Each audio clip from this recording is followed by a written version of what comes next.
asatidzah, wabil khusus Ketua LD PWNU Bapak Dr. Kiai Haji Masruhin Abdul Majid yang sudah memberikan semangat kepada kita semuanya. Mudah-mudahan kita selalu bisa istiqomah di dalam acara istighosah ini. Amin ya rabbal alamin.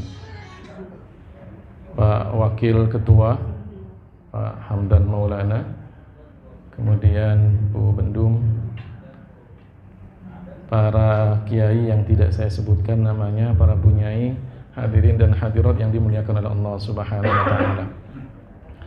Sebetulnya saya datang ingin mendengarkan ceramah dari beliau yang termasuk juga senior saya, guru saya, Dr. Habib Ali Hasan Al-Bahar.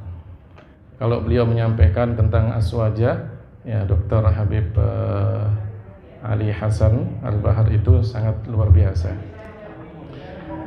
Tapi mudah-mudahan beliau hadir ya, Kiai ya. Mudah-mudahan ya hadir ya. Sudah hadir. Kemudian saya hanya ingin mengisi sedikit saja, yaitu tentang istighosah itu sendiri. Dalam istighosah kita kan sering zikir bersama-sama, zikir berjamaah dengan suara keras dan doa berjamaah. Ya. Jadi kalau kita zikir tadi kan yang dipimpin oleh Kiai Rafiuddin itu kan kita berzikir secara berjamaah dan kemudian berdoa pun juga apa? Berjamaah. Ini kalau menurut orang-orang di luar kita Ahlus Sunnah wal Jamaah An-Nahdiyah itu dikatakan bid'ah. Jadi zikir berjamaah dengan suara keras, doa berjamaah dengan suara keras, itu kata mereka adalah bid'ah. Jadi kata kuncinya kita sekarang adalah zikir berjamaah dan doa berjamaah. Saya mulai dengan doa berjamaah. Doa berjamaah itu menurut Ibnu Taimiyah. Sekali lagi kalau kita sering kan ngajar dalam bahas masalah akidah itu tidak jauh dari Ibnu Taimiyah, kemudian bin Baz, ya Shalih Fauzan, Ibnu Utsaimin. Itu orang-orang yang selalu mengatakan kalau kita melakukan amalia-amalia aswaja, terutama yang nahdiyah itu adalah apa? Bid'ah. Ibnu Taimiyah dalam kitabnya Majmu' Fatawa itu mengatakan walam yunqal annahu sallallahu alaihi wasallam huwa wal ma'mumun yad'una ba'da salam bal yadhkuruna Allah kama warada fil ahadits. Katanya tidak pernah diriwayatkan dari Rasulullah sallallahu alaihi wasallam bahwa beliau dan para makmum itu doa berjamaah setelah salam. Yang ada adalah zikir kepada Allah sebagaimana yang disebutkan dalam hadis. Ini coba dibilang tidak ada doa setelah salam. Katanya tidak ada dari Rasulullah Shallallahu Alaihi Wasallam hadis yang mengatakan doa setelah salam. Yang kedua yang dikatakan oleh Ibnu Utsaimin dalam satu kitab yang diberi judul Al-Fatawa Al-Islamiyah. Katanya apa? Ad-du'a'u al-jama'i ba'da salamil imam bisautin wahidin laisa lahu aslun. Ya, katanya apa? Doa bersama setelah salamnya imam dengan satu suara, imam berdoa kemudian jamaah mengamini, itu enggak ada dasarnya. Ini kata Utsaimin. Kemudian kalau kita bicara tentang zikir menurut mereka juga bid'ah. Shalih Fauzan itu menyebutkan di antara bid'ah pada masa sekarang ini adalah apa? Adz-dzikrul jama'i. Ya, adz-dzikrul jama'i ba'da shalatil maktubah. Zikir jamaah setelah salat itu enggak ada, itu bid'ah. Ya. Kemudian ini harus didengarkan oleh para mutawif umrah ini. Ya. Para mutawif umrah di antaranya ini Pak Kiai Masruhin itu senior sekali itu dalam mutawif. Itu kata bin Baz, ya kata bin Baz, annama ahdatsahun nasu min tahsisi kulli syautin fit tawafi wa fis sa'yi bi adhkarin mahsusatin wa auradin mahsusatin wa ad'iya'in mahsusatin. Itu apa katanya? Termasuk bid'ah, tidak ada dasarnya. Jadi mengkhususkan setiap putaran tawaf dan sa'i antara Bukit Safa dan Marwah dengan doa khusus, zikir khusus, itu tidak ada dasarnya. Itu disebutkan oleh Bin Baz ya di dalam kitab At-Tahqiq wal Idah li katsirin min manasikil haji wal umrah. Katanya nggak ada dasarnya. Padahal itu biasanya kayak Mas Ruhin itu luar biasa itu. Ya, kalau tawaf itu di depan mimpin, kemudian ada doanya. Tergantung jamaah. Terus apa kata Albani? Kalau kata Albani apa? Ya, di dalam kitab Manasikil Haji wal Umrah fil Kitabi was Sunnah wa Asaris Salaf, dia mengatakan, Albani, talqinu ma yusammawna bil muzawwirin jama'atil hujjat ba'dal adhkari wal ad'iyati 'indal hujrati au ba'idan minal hujrati bi aswatin murtafi'atin wa i'adatu haula'i bi aswatin ashadda minha minal bid'ah. Katanya mentalkin ya, mengajak jamaah haji dengan membaca zikir atau doa-doa tertentu dekat dengan makam Nabi atau jauh dari makam Nabi dengan suara yang keras, dan kemudian mereka mengulangi di belakang mutawif itu, muzawwir itu termasuk apa? Bid'ah. Itu padahal biasanya kalau ada mutawif, ya kemudian mutawifnya bacakan doa dengan keras, jamaahnya ngikutin. Saya itu lebih seneng kalau kemudian bawa jamaah, ada jamaah Madura, itu suaranya lebih kenceng dari suara saya. Jadi enak, nggak pakai toa gitu, dia udah lebih duluan dari saya. Makanya saya sarankan Bu Hajah Khadijah, kalau ada jamaah Madura itu beri diskon 50%. Ya, enak itu, ngurangin listrik itu kan. Saya pernah bawa seperti itu. Nggak tahu orangnya ada di sini apa. Jadi kalau kemudian ada jamaah Madura, silahkan.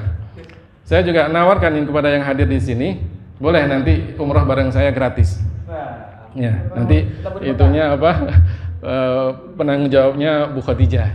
Nggak apa-apa Bu, insya Allah berkah, gratis. Ada yang mau nggak? Nanti mutawifnya Pak Kiai Mas Ruhin itu, mutawifnya gratis. Nggak apa-apa. Kapan Bu kira-kira Bu? Februari nggak apa-apa? Mau nggak kira-kira? Mau nggak kalau gratis? Nanti tapi titik kumpulnya di Bandara Jeddah. Ya, ini ternyata ya kalau kemudian ada jamaah kemudian dipimpin oleh satu mutawifnya bersuara keras, diulangi oleh jamaahnya di belakang, kata Albani apa? Bid'ah. Lebih parah lagi disebutkan oleh seorang bernama Muhammad bin Abdurrahman Al-Khumais. Ya, di dalam kitabnya Adz-Dzikrul Jama'i Bainal Ittiba'i wal Ibtida', dia mengatakan, ya, kalau kita zikir, terjemahannya itu, kalau kita zikir di masjid, di sholat, di tempat-tempat sholat, terutama pada hari raya, orang-orang kemudian mengikuti suara yang mimpin takbir itu termasuk bid'ah. Kenapa? Kenapa itu dia katakan bid'ah? Itu katanya mirip paduan suara orang-orang di gereja. Jadi kalau kita zikir jamaah itu kan, takbir itu apa? Allahu Akbar, Allahu Akbar, Allahu Akbar. La ilaha illallah, Wallahu Akbar, Allahu Akbar walillahil hamd. Itu kan jamaah ngikutin kan? Itu disamakan dengan apa? Paduan suara. Kur itu orang-orang gereja. Katanya ini termasuk tasyabbuh, katanya, menyerupai orang-orang Nasrani. Bagaimana kita kata tasyabbuh? Kalau orang Nasrani itu seminggu sekali, kalau kita zikir jamaah setiap hari, dalam satu hari bahkan 5 kali. Mana tasyabbuhnya? Ya kan? Kalau kemudian waktu hari raya yang kita baca satu orang mimpin, yang lainnya ngikutin. Kalau yang kur itu kan, paduan suara kan langsung begitu aja kan. Bagaimana kalau kemudian kita baca Yalal Watan itu? Malah mirip sekali nanti itu. Kan? Ini kan repot ini kan ya. Jadi kalau kita ikutin mereka, udah habis kita ini yang Nahdiyah ini. Udah nggak boleh jadi mutawif, nggak boleh jadi muzawwir gitu kan, nggak laku lagi. Jadi jamaah itu sudah, ini bukunya, baca sendiri. Nah, gitu nanti gitu kan. Baca zikir sendiri. Jamaahnya udah tua-tua. Suruh baca sendiri bagaimana? Baca aja nggak bisa, gitu kan? Nah, itulah pentingnya mutawif dan muzawwir. Kita baca, kemudian mereka mengulangi. Ya. Jadi kata mereka, doa dengan berjamaah suara keras bid'ah, zikir dengan berjamaah suara keras juga bid'ah. Kita lihat itu bid'ah apa bukan? Di dalam hadis riwayat dari Abu Umamah dikatakan kepada Rasulullah sallallahu alaihi wasallam, ayyud du'ai asma', doa mana yang lebih diterima oleh Allah Subhanahu wa taala? Katakan kepada Rasulullah. Apa jawabnya Rasulullah? Jaufal lailil akhir wa duburas shalawatil maktubah. Hadis riwayat al-Imam At-Tirmidzi. Jadi doa yang lebih didengar, artinya bisa mendekatkan diri kita kepada Allah taala, itu adalah pada akhir malam. Berarti sepertiga malam terakhir berdoa. Ya, salat kemudian kita berdoa, itu lebih diterima. Ya, memungkinkan untuk lebih diterima. Dan apa katanya? Kata Rasulullah, setiap selesai sholat. Tadi kata Ibnu Taimiyah apa? Doa setelah selesai salam nggak ada. Padahal ada di dalam hadis riwayat Al-Imam At-Tirmidzi. Beliau mengatakan hadisnya apa? Hasan. Ya, jadi doa selesai salam ada, dan itu apa? Lebih mendekatkan diri kita kepada Allah Subhanahu wa taala. Kemudian dalil tentang doa berjamaah. Doa berjamaah. Di dalam hadis riwayat Al-Hakim dari sahabat Habib bin Maslamah Al-Fihri Al-Qurashi. Sahabat ini sahabat yang mustajab doanya. Beliau mengatakan, la yajtami'u mala'un yad'u ba'duhum wa yu'minul ba'du illa ajabahumullah. Tidaklah ada orang itu kumpul, kemudian sebagian berdoa, yang lainnya mengamini, kecuali nanti akan diijabah oleh Allah Subhanahu wa taala. Coba kalau kita doa bersama berjamaah, kemudian satu yang baca, yang lainnya mengaminkan, itu diijabah oleh Allah Subhanahu wa taala. Ada hadisnya ternyata kan? Doa jamaah, doa dengan suara keras, doa diamini oleh jamaah yang lainnya.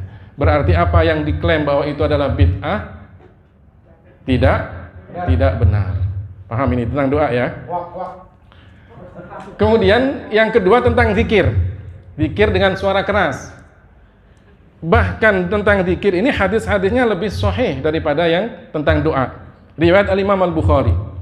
Disebutkan dari sahabat Abdullah bin Abbas radhiyallahu anhuma, bahwasanya beliau mengatakan, anna raf'as sauti bidzikri hina yansarifun nasu minal maktubati kana ala ahdi Rasulillah sallallahu alaihi wasallam, bahwa mengeraskan suara dengan zikir setelah salat yang wajib itu ada pada masa Rasulullah sallallahu alaihi wasallam. Hadis riwayat Imam Al-Bukhari. Bahkan beliau mengatakan, saya mengetahui bahwa mereka sudah selesai dengan sholatnya itu kalau kemudian mereka selesai dengan baca zikir itu.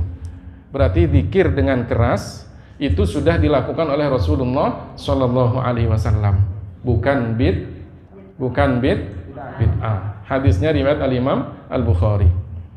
Hadis yang kedua menyebutkan bahwa suatu ketika Rasulullah Shallallahu Alaihi Wasallam sholat. Kemudian selesai sholat, ketika sholat, beliau membaca Sami'allahu liman hamidah. Sami'allahu liman hamidah. Biasanya kan kita baca apa? Rabbana walakal hamdu mil'us samawati wa mil'ul ardi wa mil'u ma syi'ta min syai'in ba'du. Ini tidak ada orang di belakang Rasulullah, makmum, salah satu makmum mengatakan apa? Rabbana walakal hamdu hamdan katsiran thayyiban mubarakan fih. Ya, ini dibaca. Ternyata kemudian selesai sholat, Rasulullah mengatakan, manil mutakallim? Siapa yang baca itu tadi? Berarti orang ini bacanya keras kan? Rasulullah tidak mengatakan, kenapa kamu baca keras? Enggak boleh, enggak ada. Justru Rasulullah mengatakan apa? Ra'aitu bid'atan wa thalathina malakan yabtadiruna ayyuhum yaktubuha. Saya melihat lebih dari 30 malaikat yang berlomba-lomba untuk menulisnya. Untuk menulis pahala dari orang ini. Itu karena dia apa? Baca doa, baca zikir dengan suara keras di belakang Rasulullah ketika sholat, tidak dikatakan bid'ah oleh Rasulullah. Tapi kemudian apa? Seakan-akan Rasulullah membolehkan bacaan keras dari orang tadi. Berarti apa? Zikir dengan suara keras boleh. Sekarang zikir dengan suara keras secara jamaah. Hadisnya pun juga diriwayatkan oleh Al-Imam Al-Bukhari. Di dalam hadis riwayat sahabat Abu Hurairah bahwasanya apa? Inna lillahi malaikatan yatufuna fit turuq yaltamisuna ahla dzikri fa in wajadu ahla dzikri tanadau halummu ila hajatikum.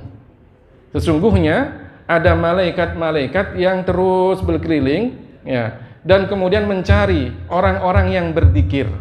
Kalau kemudian mereka melihat orang-orang yang berzikir, mereka saling mengatakan kepada malaikat-malaikat yang lainnya, saling ngajak, tanadau halummu ila hajatikum, datanglah kalian ke tempat ini biar hajat-hajat kalian apa? Dikabulkan oleh Allah Subhanahu wa taala. Berarti apa? Ada zikir jamaah dengan suara keras berdasarkan hadis-hadis Rasulullah sallallahu alaihi wasallam. Lah, ini kan namanya apa? NO banget kan? Kita zikir dengan jamaah dengan suara yang keras, kemudian kita berdoa secara berjamaah, ada imamnya yang mimpin doa, kemudian kita mengaminin. Ini dalil Ahlus Sunnah wal Jamaah An-Nahdiyah yang ingin saya bahas pada malam hari ini. Mudah-mudahan kita semuanya dengan dalil-dalil seperti ini semakin yakin bahwa apa yang kita lakukan itu sebetulnya bukan bid'ah, ada dalilnya. Ulama-ulama kita ketika mengajarkan zikir-zikir yang kita baca selesai sholat itu tidak main-main, ya, tidak main-main. Ya, mereka mengajarkan itu ada dasar-dasar hadisnya. Kemudian doa yang kita baca pun juga itu sudah diajarkan, ada dalil-dalilnya dalam hadis-hadis Rasulullah Shallallahu Alaihi Wasallam. Insya Allah kalau tentang bacaannya saya kira pada pertemuan yang akan datang. Tapi saya hanya ingin membahas tentang apa? Zikir berjamaah dan doa berjamaah. Semoga bermanfaat. Mudah-mudahan kita senantiasa istiqomah dalam istighosah ini, dan mudah-mudahan kita mendapatkan berkahnya para kiai, para ulama, para muassis. Demikian kajian yang bisa saya sampaikan. Kurang lebihnya saya mohon maaf. Wallahul muwaffiq ila aqwamit thoriq. Wassalamualaikum warahmatullahi wabarakatuh.